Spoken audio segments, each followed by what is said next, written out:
Hello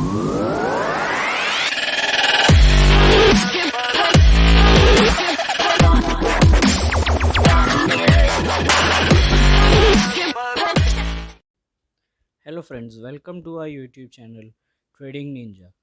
If you are not already subscribed to the channel, please subscribe to the channel and hit the bell icon. Thank you. फिर वो 5,000 रुपए लेके मैं तो गया share बाजार।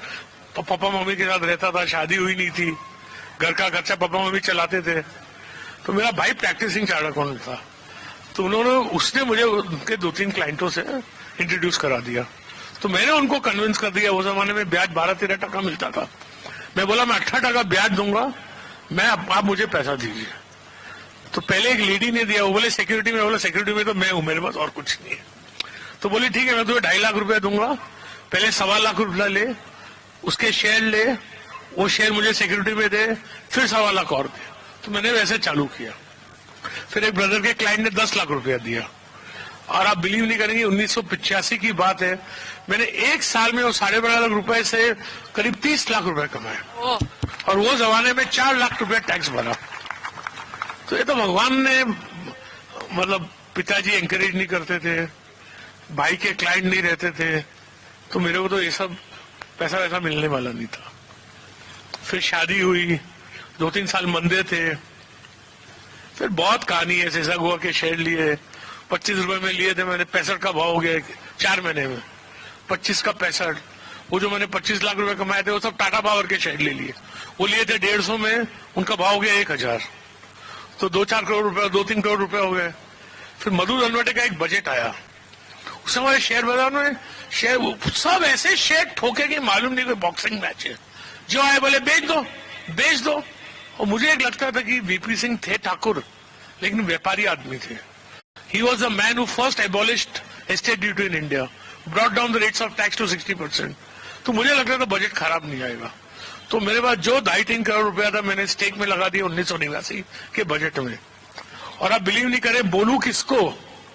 और मेरी शादी हुई तो मेरी वाइफ पैसे वाली फैमिली की थी, वो एसी रूम में रहती थी, गाड़ी थी, हमारे पास ना गाड़ी थी, हम तो बस में जाते थे। मेरी वाइफ ने मेरी जिंदगी में आज तक एक ही चीज मांगी है, अपने रूम में एसी कब लगेगा। उस दिन समझिए, जब बजट शाम को आता था, बाजार 6 से 9 रहता था, तो 6 बजे मेरी नेटवर्थ 3 करोड़ थी, और 9 बजे मेरी नेटवर्थ 2 करोड़ 20 करोड़ थी। तो मैंने जाके बस एक ही चीज की, रेखा को घर पहुंचा रात को 2 बजे, सब डिस्कस वगैरह करके मैंने बोला रेखा अपने एसी आ गया। और फिर भगवान ने साथ दिया, और हमने क्या किया, कभी गलत काम नहीं किया पैसा कमाने के लिए। हमारे डैडी क्या बोलते थे, ये शेयर बाजार है, यहाँ कोई बीवी के बांगड़ बेच के आता है, कोई बीवी को बेच के आता है, कभी किसकी हाई नहीं लेना चाहिए।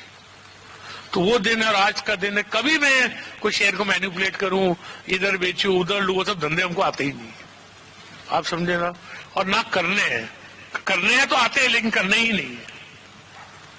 तो भगवान ने आज भगवान के बहुत शुक्र, क्या बोल सकते हैं कि I have far lesser wealth than people think, but far far far far far more than I need, because wealth also has a purpose.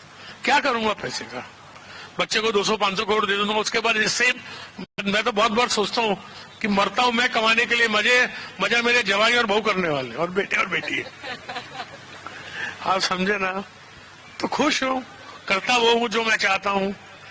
The wealth allows me to do what I want, and I live life by my terms, and whatever success I have had, I think patience, hard work, taking defeat with a smile. मुझे बहुत बार नुकसान हुआ है जिंदगी, बहुत बार setback लगा है, मैंने बहुत बार शेयर बेचे पैसा नुकसानी भरने के लिए, लेकिन एक बार हो गया। She never be afraid to make a mistake, only make one you can afford, so that you may live to make another one, because if you are afraid to make a mistake you can not take any decision. तो मुझे गलती होती है, मैंने company में पैसा लगा A to Z, मैं 150 करोड़ रुपया खोया उसमें, मैंने कभी उसके प्रमोटर से तेज बात नहीं की, मैंने बोला मैंने उसको परखने में गलती की।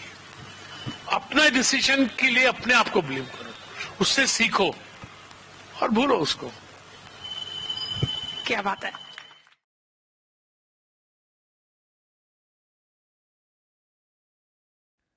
So guys, this is the end of the video. Thanks for watching.